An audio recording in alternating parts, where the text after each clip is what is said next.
رسول اللہ صلی اللہ علیہ وسلم نے فرمایا کہ جو یہ کلمہ ایک دفعہ پڑھے تو اللہ 20 لاکھ نیکیاں عطا کرے۔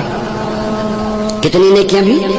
20 لاکھ نیکیاں۔ سبحان اللہ، یہ بہت بڑے تاجر کو بھی ایک دن کی کمائی 20 لاکھ تقریباً نہیں ہوتی ہوگی، تو وہ کوشش کے ساتھ پہنچ جائے تو پہنچ جائے۔ یہ 20 لاکھ، آپ کتنے خوش قسمت ہیں، یہاں 2 گھنٹے بیٹھے ہیں اور 2 گھنٹوں کی برکات یہ ہے کہ جب آپ اٹھ کر جائیں گے تو آپ کے جنت کے بینک میں 20 لاکھ نیکیاں اللہ جمع کروا دے گا۔